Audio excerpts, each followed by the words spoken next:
जय हिंद दोस्तों, हमारे YouTube चैनल में आपका एक बार फिर से हार्दिक स्वागत है। जैसे कि कल के वीडियो में मैं आपको बता रहा था कि जो समूह गौ की परीक्षा है उसके लिए जो नेशनल जीके है उसको कैसे मैं प्रिपेयर करें, तो उसी क्रमांक में हम आगे बढ़ते हैं। तो कल हम सिक्कों के बारे में पढ़ रहे थे प्यारे दोस्तों। आज हम जो है आगे चलते हैं, इस टॉपिक को आगे लेकर के चलते हैं। तो हमने ये देखे थे कि समय समय पर कौन कौन से सिक्के जो है प्रचलन में आए थे और उनकी उपयोगिताएं क्या थी उस ज़माने में, और आज के टाइम पे उनकी उपयोगिता ये है कि वे प्रश्न बन कर के आपके सामने आएंगे। यही उनकी आज के डेट में उपयोगिता है। तो हम बात करें कि जो है हमने सल्तनत काल तक पढ़ लिया था। सल्तनत काल के दौरान जो है एक साम्राज्य नया आया था, विजयनगर साम्राज्य। तो आपको पता है कि विजयनगर साम्राज्य जो था ये दक्षिण भारत में इसका उदय हुआ था। हरिहर और बुक्का नामक दो भाइयों ने इस साम्राज्य का निर्माण किया था। तुंगभद्रा नदी के तट पे था ये। तो विजयनगर साम्राज्य में जो मुद्राएं थी कौन कौन सी थी, करेंसी क्या क्या थी, उनके बारे में पढ़ते हैं। तो प्यारे दोस्तों, जो विजयनगर साम्राज्य है उस साम्राज्य की जो सर्वाधिक प्रसिद्ध मुद्रा थी उस मुद्रा का नाम वराह था। वराह सर्वाधिक प्रसिद्ध मुद्रा। तो इस समय जो सर्वाधिक प्रसिद्ध मुद्रा थी उस मुद्रा का नाम वराह था। वराह उसे कहा जाता है। अब विजयनगर साम्राज्य में आपने देखा होगा कि तुलुप वंश आया था, जिसमें एक शासक बहुत फेमस हुए थे, कृष्णदेव राय। और उनके समय में जो है डोमिंगो पायस और बारबाडोस नामक पुर्तगाली यात्री विजयनगर की यात्रा पर आए थे। तो जो वराह है, इसी वराह को विदेशी यात्रियों द्वारा एक नाम दिया गया। तो विदेशी यात्रियों ने वराह को जो है पेगोड़ा कहा था, इसी को पेगोड़ा कहा था। और इसी को जो है परदोष भी कहा था उन्होंने, परदोष। तो पेगोड़ा और परदोष जो है उन्होंने वराह को कहा था। और इसी को जो है हुण भी कहते थे, हुण। तो अब आपको पता है कि हुण एक जाति भी थी प्राचीन भारत काल में। और ये क्वेश्चन आता है कि हुण जो ये मुद्रा थी, ये मुद्रा किस साम्राज्य की थी। तो ये विजयनगर साम्राज्य की ये प्रसिद्ध मुद्रा थी। इसी को परदोष भी कहते थे और इसी को पेगोड़ा भी कहते थे, और जो है इसी को वराह कहा जाता था। तो ये जो वराह था या जो ये पेगोड़ा था, परदोष था, हुण था, ये जो है विजयनगर साम्राज्य में सोने का सिक्का था। तो सोने के सिक्के को जो है विजयनगर साम्राज्य में परदोष कहा जाता था या वराह कहा जाता था। तो यहाँ पे इम्पोर्टेंट है। आगे अगर हम बात करें कि विजयनगर साम्राज्य में जो चांदी के छोटे सिक्के थे, तो विजयनगर साम्राज्य के अंतर्गत चांदी के छोटे सिक्कों को, विजयनगर साम्राज्य के अंतर्गत चांदी के छोटे सिक्कों को तार कहा जाता था। तो चांदी के छोटे सिक्कों को तार कहा जाता था। और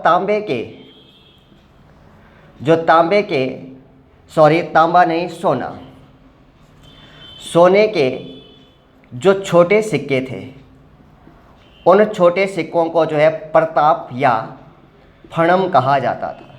तो उन्हें प्रताप या फणम कहते थे। तो यहाँ पे सिक्कों के बारे में हर एग्ज़ाम में क्वेश्चन पूछे जाते हैं। तो ये क्वेश्चन काफ़ी महत्वपूर्ण है कि विजयनगर साम्राज्य का जो सर्वाधिक प्रसिद्ध मुद्रा थी उसका नाम वराह था। और इसी वराह को जो है विदेशी यात्रियों के द्वारा पेगोड़ा, फरदोष या हुण कहा गया। ये जो था सोने का सिक्का था। चांदी के छोटे सिक्कों को तार कहा जाता था और सोने के छोटे सिक्के प्रताप या फणम कहलाते थे। अब आगे बात करें दोस्तों, जो कि एग्ज़ाम के दृष्टिकोण से बहुत ही ज़्यादा महत्वपूर्ण होता है। ये पीसीएस की परीक्षा में भी पूछे जाते हैं। मैं आपको पहले ही बता चुका हूँ कि ये नोट्स है, जो नोट्स मैंने तैयार किए हैं उन्हीं नोट्स को मैं जो है वीडियो बना करके चैनल पर शेयर कर रहा हूँ।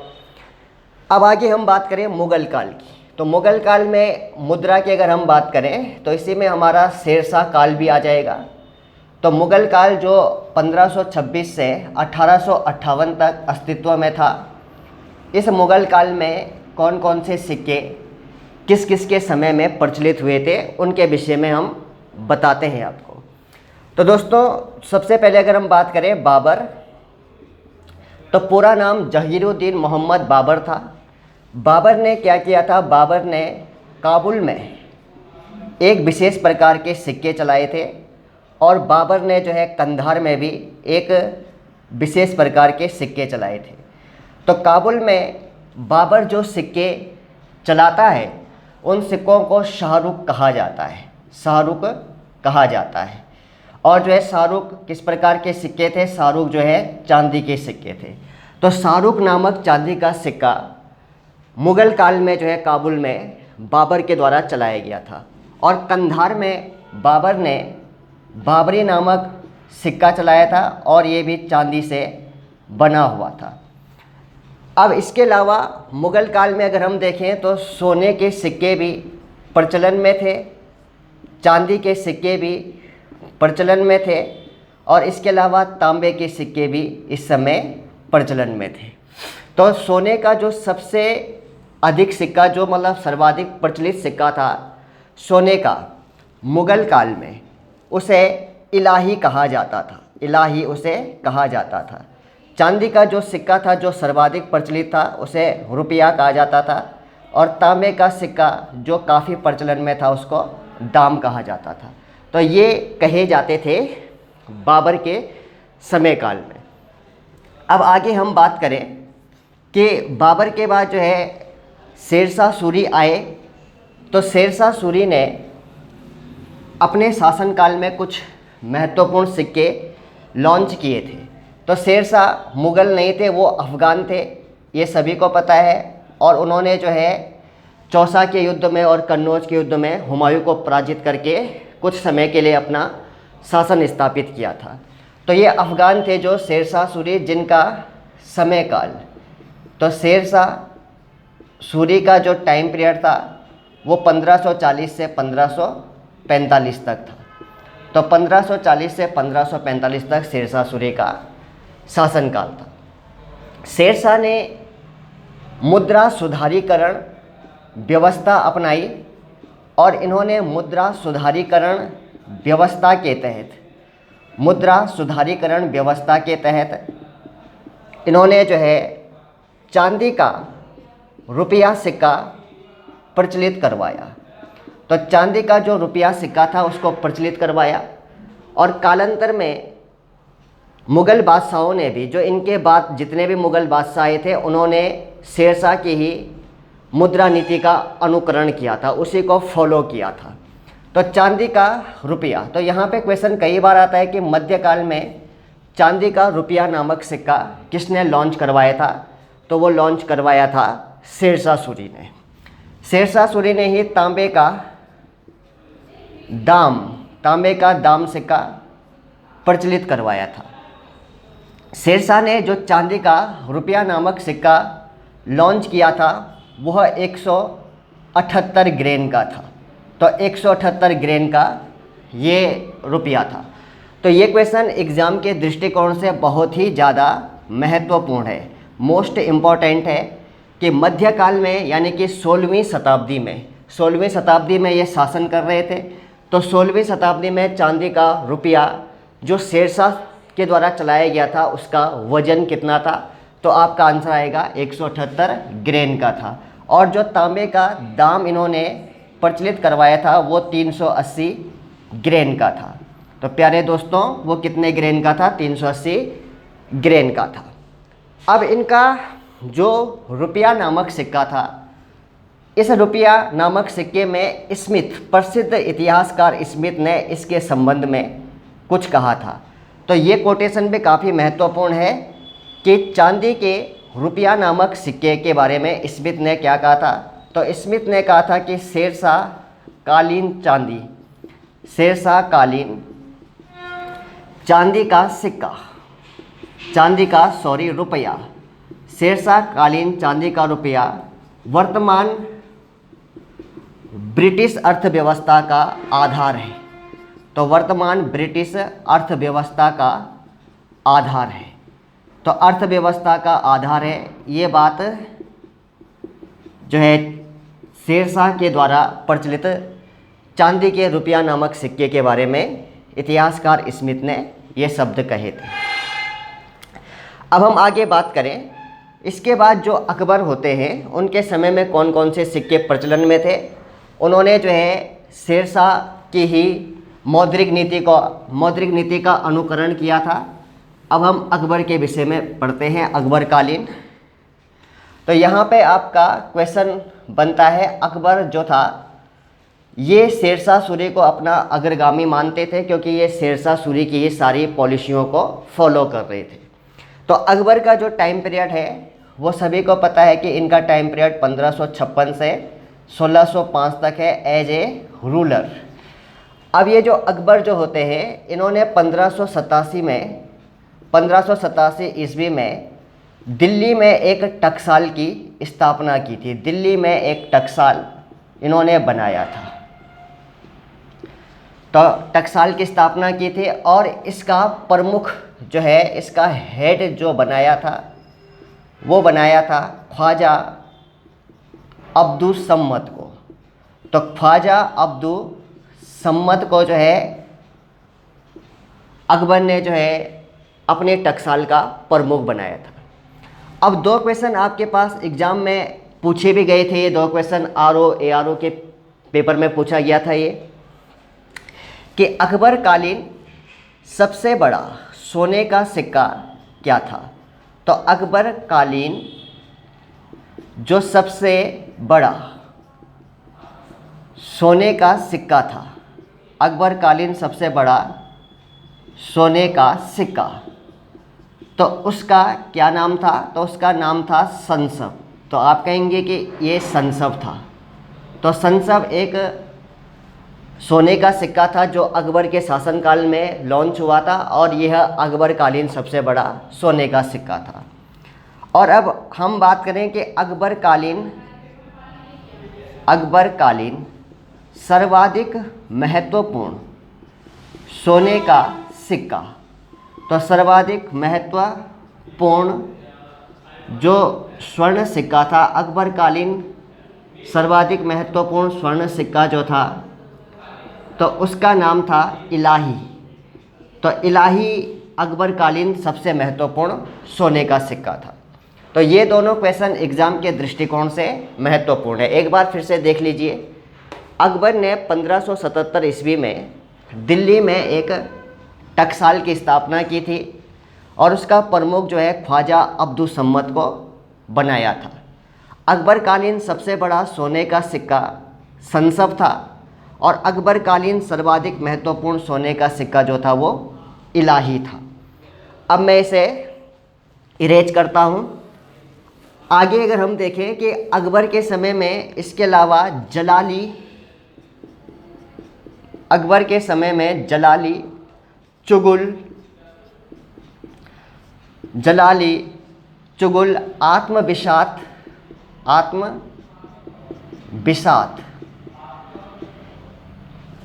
और जलाली आ गया, जलाली, चुगुल, आत्मबिसात, ये भी प्रमुख स्वर्ण सिक्के थे। तो ये भी प्रमुख स्वर्ण सिक्के जो है ये अकबर के शासनकाल में थे। अब इसके बाद आगे की बात करें, जहांगीर जो होते हैं वह निसार नामक सिक्का लॉन्च करते हैं। तो जहांगीर ने निसार नामक सिक्का चलाया था। शाहजहाँ की अगर हम बात करें तो शाहजहाँ जो है उन्होंने आना नामक सिक्का प्रचलित करवाया था। और जहांगीर के शासनकाल में जो साम्राज्य की संपूर्ण शक्ति थी वो उनकी पत्नी नूरजहाँ के हाथ में केंद्रित थी। तो नूरजहाँ ने जो है बादशाह बेगम की उपाधि भी धारण की थी और उन्होंने अपने चित्रों से युक्त सिक्कों को भी प्रचलित करवाया था। तो शाहजहाँ के समय में आना नामक सिक्के चलवाए गए थे। औरंगजेब की अगर हम बात करें, इसके बाद औरंगजेब का जब शासनकाल आता है तो औरंगजेब ने सिक्कों पर कलमा, कलमा यानी कि जिसको धार्मिक प्रार्थना कहा जाता है, मुस्लिम समुदाय में उसे धार्मिक प्रार्थना कहा जाता है। तो इन्होंने जो है सिक्कों पे कलमा खुदवाना बंद कर दिया था। तो यहाँ पे क्वेश्चन बनेगा कि सिक्कों पे कलमा लिखवाना किस शासक ने बंद कर दिया था? तो औरंगजेब ने उसे बंद कर दिया था। दूसरी बात यह है कि औरंगजेब के समय में ही रुपया नामक सिक्का की ढलाई सबसे ज़्यादा हुई थी। रुपया नामक सिक्का जो शेरशाह सूरी ने प्रारंभ किया था, अकबर ने भी उसे जो है प्रचलन में जारी रखा। तो रुपया नामक सिक्के की सर्वाधिक ढलाई जो है वो औरंगजेब के शासनकाल में हुई थी। बस यहाँ पे क्या कर दिया गया था, 2 ग्रेन उसका वज़न बढ़ा दिया गया था। तो औरंगजेब के शासनकाल में यह 180 ग्रेन का हो गया था। मूलतः 178 ग्रेन का था और औरंगजेब के शासनकाल में यह 180 ग्रेन का हो चुका था। अब इसके बाद आगे की बात करें। आगे की ये स्टोरी है दोस्तों कि 1806 में जो गवर्नर जनरल थे ईस्ट इंडिया कंपनी के लॉर्ड, उस समय जो है 1805 तक जो थे, आपको अच्छी तरह से पता है कि 1798 से लेकर के 1805 तक ईस्ट इंडिया कंपनी के जो गवर्नर जनरल थे वो थे लॉर्ड वेलेजली, जिन्होंने सहायक संधि भारत में लॉन्च की थी। लॉर्ड वेलेजली इसी वर्ष 1806 ईस्वी में लॉर्ड वेलेजली ने शाह आलम द्वितीय को अपदस्थ कर उसे मतलब गद्दी से अपदस्थ कर उसके पुत्र अकबर द्वितीय को जो है मुग़ल बादशाह घोषित किया था।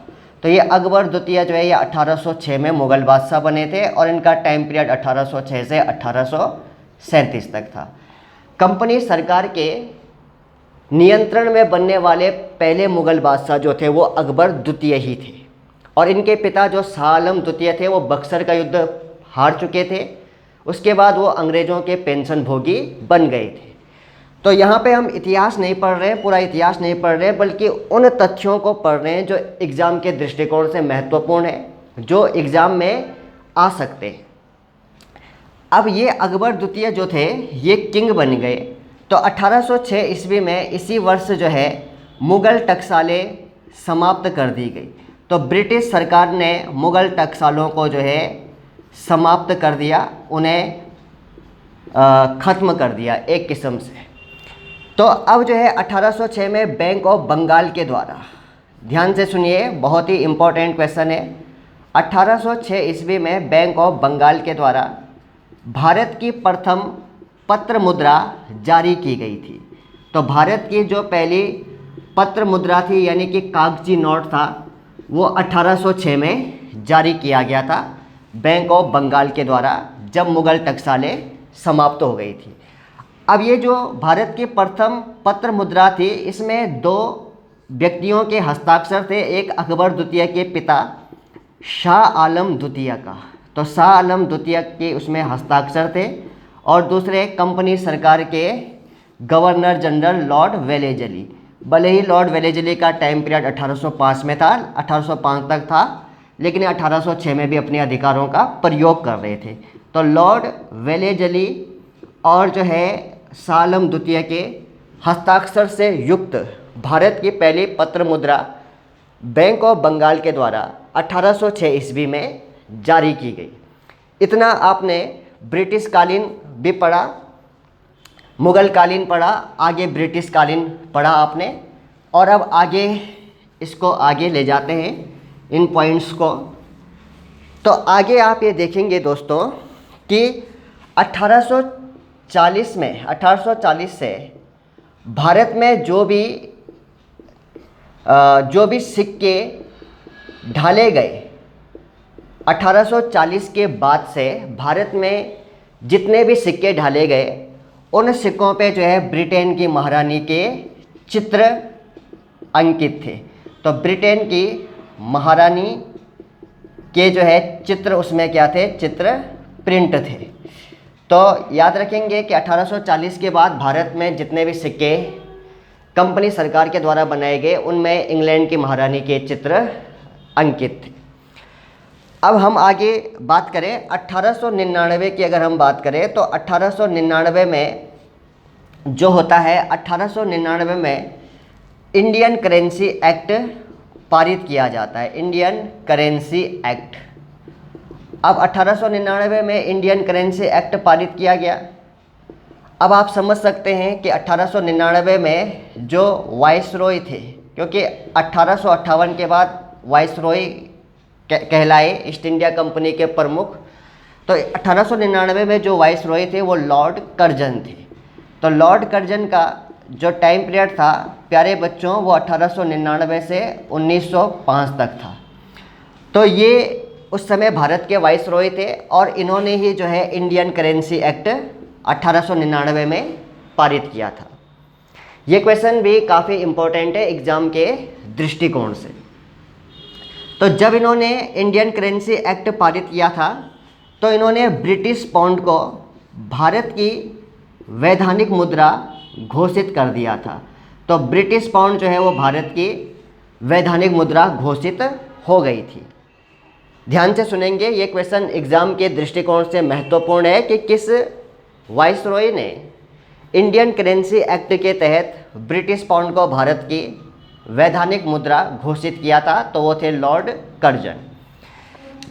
तो इस समय एक ब्रिटिश पाउंड की जो वैल्यू थी वो 15 रुपये के बराबर डिक्लेयर की गई, 15 रुपये के बराबर निर्धारित की गई। तो एक ब्रिटिश पाउंड की कीमत जो है 15 रुपये निर्धारित की गई। तो इतना आपने देख लिया होगा। अब आगे चलते हैं, आगे बढ़ते हैं। आगे हम बात करें तो 1893 की अगर हम बात करें तो 1893 में, यानी कि जब लॉर्ड लैंसिडॉन का टाइम पीरियड था, तो 1893 में एक कमेटी बनाई गई थी, हर्सेल कमेटी। तो हर्सेल समिति बनाई गई थी 1893 में। और इसके बाद हम आगे बात करें तो 1899 में बनी थी एक और कमेटी जिसको कहते हैं फाउलर कमेटी या फाउलर समिति, 1899 में बनी थी। तो ये दोनों कमेटियां भी जो है ये दोनों कमेटियां ख़ास तौर पे ये दोनों कमेटियां इसलिए महत्वपूर्ण है क्योंकि ये करेंसी के संदर्भ में है। तो 1893 में जो हर्सेल समिति बनी थी, इस हर्सेल समिति ने जो है इस हर्सेल समिति ने मुद्रा के रजत मान को स्वीकार किया था। अर्थात मुद्रा जो होगी वो रजत मान के बराबर होगी। जितनी सरकार के पास, जितने मूल्य वर्ग की सरकार के पास चांदी होगी, उतने ही मूल्य वर्ग के सरकार क्या करेगी, सिक्कों को लॉन्च करेगी मार्केट में। तो मुद्रा का रजत मान जो है हर्सेल समिति के द्वारा निर्धारित किया गया था। और 1899 में जो फाउलर कमेटी आई थी, तो इस कमेटी ने मुद्रा के स्वर्ण मान को स्थापित किया था। तो मुद्रा के स्वर्ण मान को स्थापित करने वाली कमेटी जो थी वो फाउलर कमेटी थी। अब आज़ादी के बाद की अगर हम बात करें तो आज़ादी के बाद जो है 15 अगस्त 1950 को गणतंत्र भारत की प्रथम करेंसी, गणतंत्र भारत की प्रथम करेंसी, तो गणतंत्र भारत की प्रथम करेंसी लॉन्च की गई थी। ये वही करेंसी थी दोस्तों जिस पर सारनाथ का अशोक स्तंभ प्रिंट था। तो जैसे 1 रुपये के सिक्के में देखते हैं हम कि वहाँ पे अशोक स्तंभ प्रिंट होता है, तो वो जो अशोक स्तंभ जिसमें प्रिंट था वही गणतंत्र भारत की प्रथम करेंसी थी और इसको लॉन्च किया गया था 15 अगस्त 1950 को।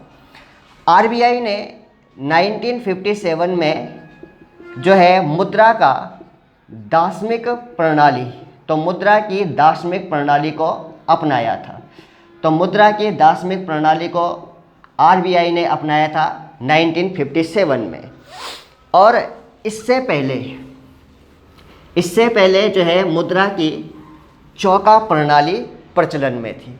तो पहले मुद्रा की चौका प्रणाली प्रचलन में थी और उसको रिप्लेस करके मुद्रा की दार्शनिक प्रणाली को अपनाया गया।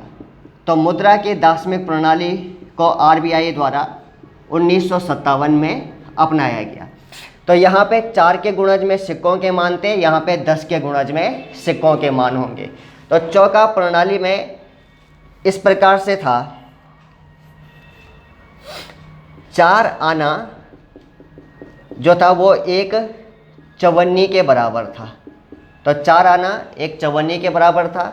4 का गुणज 8, 4 दूने 8, तो 8 आना जो है वो एक अठन्नी के बराबर था, एक अठन्नी के बराबर था 8 आना।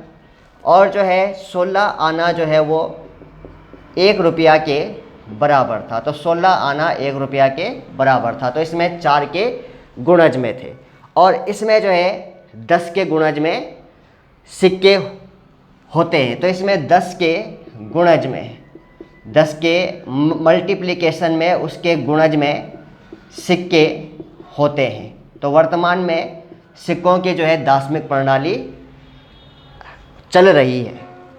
अब अगर हम बात करें कि भारत सरकार के टकसालें हैं वो 4 स्थान पर प्रमुख है। भारत सरकार के जो टकसालें हैं या जो मिंट है वो किस किस स्थान पर है? तो मुंबई में है, मुंबई। दूसरा कोलकाता में है। तीसरा हैदराबाद में है और चौथा नोएडा में है। तो हैदराबाद और नोएडा में है।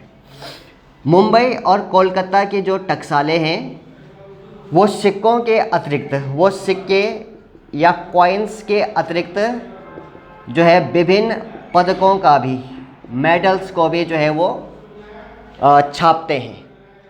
तो ये आज का टॉपिक था जो हमने मुद्रा के विषय में पढ़ा था और ये हमने पूरा कंप्लीट कर लिया है। तो इसमें जितने भी क्वेश्चन हैं वो सब एग्ज़ाम के दृष्टिकोण से महत्वपूर्ण है। आप इसका पिछला वीडियो भी देख सकते हैं। इसके बाद हम आगे जो है प्रशासनिक व्यवस्थाओं के बारे में पढ़ेंगे जो एग्ज़ाम में आजकल क्वेश्चन आ रहे हैं। जैसे कि अकबर के शासनकाल में मुग़ल साम्राज्य में कितने प्रांत थे, या बहुत सारे क्वेश्चन आ रहे हैं कि शिवाजी का जो अष्टप्रधान व्यवस्था है वहाँ से भी क्वेश्चन आ रहे हैं। तो नेशनल जीके हम उतना पढ़ेंगे दोस्तों उत्तराखंड की तैयारी के लिए जितना एग्ज़ाम में